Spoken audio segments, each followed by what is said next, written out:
देश में जब जब सच्चाई सामने आएगी तो हमारे देश में कुछ ऐसे नासूर बैठे हैं जिन्होंने ह्यूमर फैला देना। एजेंडाधारी पिक्चर आ रही है। इस देश के अंदर अंग्रेज भी आए, मुझे बड़ी अच्छी लाइन लगी, 200 साल राज किया। एक उनका तथ्य बता दीजिए जब उन्होंने कोई हिंदू मंदिर तोड़ करके, कोई गुरुद्वारा साहिब को ढा करके, कोई मस्जिद को ढा करके कोई गिरजाघर खड़ा किया। भैया हम यही तो कह रहे हैं, 7वां अजूबा है, लेकिन ये अजूबा किसने बनाया ये तो बता दो कम से कम। ये क्यों छुपा रहे हो? जो कहा जाता है भैया इंदिरा गांधी जो थी वो खान थी और उससे शादी करी, मुस्लिम है ये, तो कहीं ना कहीं ऐसा लगता है भैया इन्होंने भी इतिहास हमारे को छुपाया। क्या मौलाना आजाद कलाम को स्कूल नहीं मिला था उस समय? उनको शिक्षा मंत्री बना दिया। भाई साहब प्यार की निशानी एक बार बताओ, आप असली में मुमताज की शक्ल देख लो। शौचालय नहीं बनाएगा कोई उसके लिए। जो हमारे राजा महाराजों ने बनाई थी, जो सनातन धर्म से जुड़ी हुई थी, सनातनी योद्धाओं ने बनाई थी, उन सबको इन्होंने कब्जा किया। जिनको प्यारा ही हरा रंग था, तो ये हरा महल होता, ताजमहल नहीं होता, हरा किला होता, लाल किला नहीं होता, ये ठीक है ना, हरा मीनार होता, कुतुब मीनार नहीं होता। ये सिनेमा घरों में रिलीज हो चुकी है, जिसको लेकर के काफ़ी दिनों से सोशल मीडिया पर विवाद चल रहा था। जहां एक पक्ष इस मूवी को प्रोपेगेंडा बता रहा था, वहीं दूसरी पक्ष वकालत करते हुए बोल रहा था कि सच्चाई जो है वो मुगल काल से छिपती आ रही है, अब तो आज़ाद भारत है, अब तो बड़े पर्दे पर आनी चाहिए। तमाम विषयों पर बातचीत करेंगे। सर कैसे देखते हैं, ये सच्चाई है प्रोपेगेंडा है? क्योंकि कुछ लोग अलग अलग हिस्सों में बटे हुए हैं, कुछ लोग प्रोपेगेंडा बता रहे हैं, कुछ लोग कह रहे हैं सच्चाई सामने आएगी। आप क्या मानते हैं? वो भी देखते हैं। सच्चाई जब भी सामने आती है वो प्रोपेगेंडा ही होती है। कन्हैयालाल दर्जी की हत्या भी तो एक एजेंडा ही था, प्रोपेगेंडा ही तो था इनके मुताबिक। कश्मीरी पंडितों का नरसंहार भी एक एजेंडा था, प्रोपेगेंडा ही था।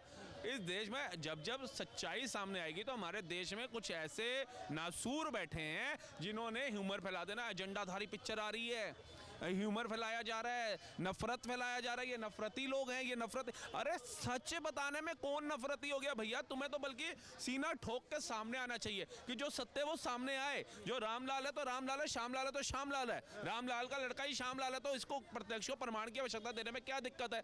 आप मेरे को एक बात बताइए, इस देश के अंदर अंग्रेज भी आए, मुझे बड़ी अच्छी लाइन लगी, 200 साल राज किया।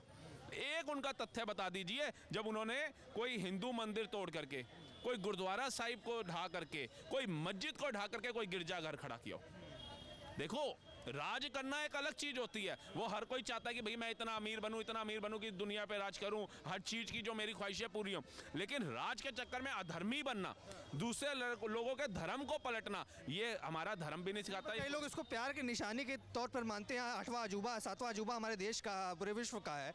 अब उसको अगर कुछ इस तरीके की पिक्चरें बनाकर अगर छेड़छाड़ करने की बात की जाए, उठाई जाए, तो कहीं ना कहीं लोग कहेंगे कि इतना अच्छा चल रहा है फिर भी कहीं ना कहीं पिंच किया जा रहा है। भैया हम यही तो कह रहे हैं, 7वां अजूबा है, लेकिन ये अजूबा किसने बनाया ये तो बता दो कम से कम। ये क्यों छुपा रहे हो? आपका घर है, अब बंदा कहता है यार आपका घर बहुत अच्छा है, ये आप ही ने बनाया है, या कौन सा इसके अंदर कारपेंटर था, दरवाजा बड़ा अच्छा, दिखा दो। अगर आपने ईमानदारी से बनाया है, 2 नंबर का पैसा दरवाजे में सोने की वो छुपा नहीं रखी है, ईमानदार हो, तो भैया कहोगे आओ पुलिस क्या कमिश्नर साहब आप आओ मेरे घर के अंदर देखो, वो तहखाने जो बंद हैं उन्हें खोलो। क्यों बंद किया हुआ है बताइए?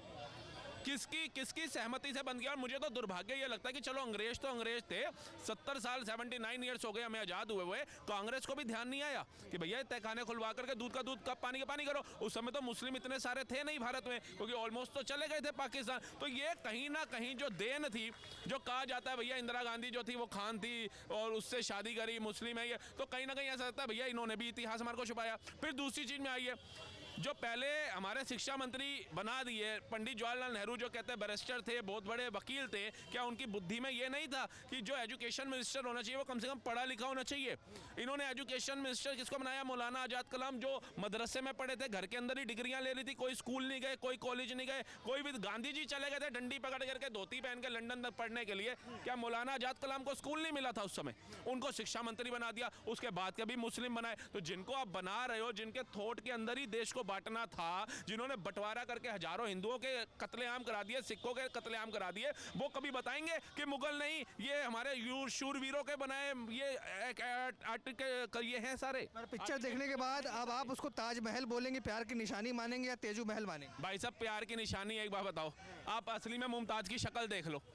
शौचालय नहीं बनाएगा कोई उसके लिए, प्यार की निशानी बना देगा कोई? कैसे कह रहे हैं? कहाँ शक्ल देख लिया? आप देखिए ना, मैं देख रहा था गूगल के ऊपर करके, वो मुमताज की जैसे वो हिस्ट्री के अंदर जो ये लोग थे जिन्होंने उसकी असली जो ब्लैक एंड व्हाइट फोटो है वो आप देख लीजिए, तो उसको देख करके कोई बनाएगा यार? मतलब प्यार की निशानी, 14 बच्चे, ये उनके कमरे कहाँ हैं 14 बच्चों के बता दीजिए? 22 है ना, बाकी के जो 14वें में के बाद तो उनकी डेथ हो गई थी, 13 बच्चों के रूम भी तो होंगे, कुछ तो होगा। जहाँ कहाँ रहते थे? हवा में।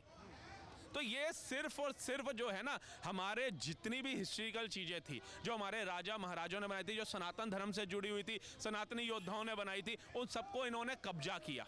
आप बताइए, जिनको प्यारा ही हरा रंग था, तो ये हरा महल होता, ताजमहल नहीं होता, हरा किला होता, लाल किला नहीं होता, ये ठीक है ना, हरा मीनार होता, कुतुब मीनार नहीं होता ये। अच्छा, इतने समय मुगल के समय में ये सारी चीज़ें बाहर नहीं, आज सोशल मीडिया का ज़माना है, सरकारें भी आप तो मानते होंगे कि बदल गई हैं, तो क्या लगता है कि धीरे धीरे इतिहास के पन्ने खुलेंगे और जो कुछ छिपा है वो सामने आएगा? भाई साहब, ये जिस दौर में आज हम जी रहे हैं ना, चाहे मुसलमान हो, चाहे हिंदू हो, सिख हो, ईसाई हो, ज़्यादातर में अगर भाई 1% प्रॉपर्टी में हिस्सा मांग लेता है ना तो कोर्ट चले जाते हैं जी, आजीवन उससे वार्तालाप खत्म कर देते हैं, खून के रिश्ते खत्म हो जाते हैं, खून पानी हो जाता है।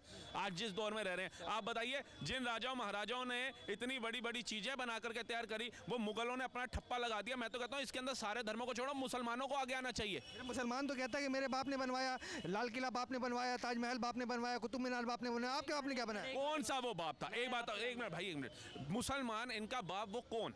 मैं कहता हूँ एक आम मुसलमान होता ना, कलाम साहब जाता, तो मैं इज्जत भी करता कि चलो इनके पिताजी कलाम साहब जैसे विचार वाले थे तो उन्होंने बनाया। वो उनको ही अपना बाप कह रहे हैं, जिन्होंने महाराणा प्रताप से लेकर के पृथ्वी सिंह चौहान तक, झांसी की रानी तक, हमारे 9वें गुरु तेग बहादुर साहिब जी तक, गुरु गोविंद सिंह साहिब जी तक, 4 साहिबजादे, गुरु अर्जन देव जी तक, भाई मतीदास, भाई सतीदास, भाई दयाला जी, आप इनका इतिहास पढ़िए, जिनसे हमें कर दिया दरकिनार और बता दिया वो मुगलमान। और अगर मेरे भारत देश में कोई आकर कहता है वो हमारे बाप थे, तो बेटा वो तुम्हारे बाप हो सकते हैं जो मेरे छोटे छोटे साहिबजादों को दीवारों में चुनवाने का हुक्मनामा देते हो, जो मेरे गुरु तेग बहादुर साहिब जी को वो जारी करते हो फतवा लाल किले से शहीदी का, वो कभी मेरे लिए महान नहीं हो सकता, वो मेरे लिए हमेशा क्रूर रहेगा। जो महाराणा प्रताप, जिनको घास की रोटी तक खानी पड़ेगी धर्म को बचाने के लिए, जिन गुरु साहिबों ने पूरा परिवार वार दिया धर्म को बचाने के लिए, वो मुगल तुम्हारे लिए महान हो गए। मुझे मतलब इतना धिक्कार होता है कि एक तरफ कहा जाता है हिंदू मुस्लिम सिख ईसाई आपस में भाई भाई, भाई भाई कैसे होंगे? जो तुम्हारे भाइयों को काटने वाले वो तुम्हारी नजरों में महान है, वो तुम्हारी नजरों में एक कहते हैं आइडल हैं, तो कभी भाई हो ही नहीं सकते कोई। तुम उसको फॉलो कर रहे हो ना, उनको जिन्होंने जो लूटा। और एक बात है, ये आज भी अगर जी रहे हैं, आज भी जो भारत के लोग हैं वो अपने पे अमल कर ले। जो लुटेरा होगा, जो लूटने आएगा, अभी आपकी चेन खींच के भाग जाएगा, अभी आपका माइक खींच के ले जाएगा, वो किसी का भला करने के लिए, वो अपने नशे के लिए, अय्याशी के लिए लूट चोरी कर रहा है, वो किसी को जरूरतमंद को क्या घर दे रहा है। तो ऐसे जो मुगल लूट लूट के खा गए भारत को, वो क्या ताजमहल, लाल किला, कुतुब मीनार बनाएंगे भारत के अंदर, जो अपने देश में शौचालय नहीं बना पाए? तो ऐसे लोगों ने सिर्फ भ्रमित किया है। सरकारें भी क्या है, वो सोचते हैं चलो चैन अमन रहेगा, क्योंकि मंदबुद्धि ज़्यादा है भारत में। एजुकेशन स्तर अभी बहुत कम है, बहुत समय लगेगा एजुकेटेड होते हुए। जो कलाम साहब पढ़े थे ना, तो उन्होंने भेदभाव खत्म कर दिया था। नासा ने करोड़ों का ऑफर दिया, उन्होंने लात मारी, उन्होंने कहा मैं इस देश का पैदा हुआ बंदा हूँ, मेरे पूर्वज भी इधर ही दफन है, मैं देश से गद्दारी नहीं करूंगा। राष्ट्रपति भी बने और मिसाइल मैन भी बन के तैयार हुए। आज सम्मान से नाम लेते हैं, कलाम साहब लगाते हैं उनके साथ, लेकिन अफजल गुरु के साथ हम नहीं लगाते, कसाब के साथ हम नहीं लगाते, वो 2 कौड़ी के थे। ऐसे ही मुगल भी 2 कौड़ी के थे। जो अच्छा बहुत शुक्रिया, उनका नाम हमेशा अमल रहे। आप देख रहे हैं सौगंध टीवी, सौगंध वतन की।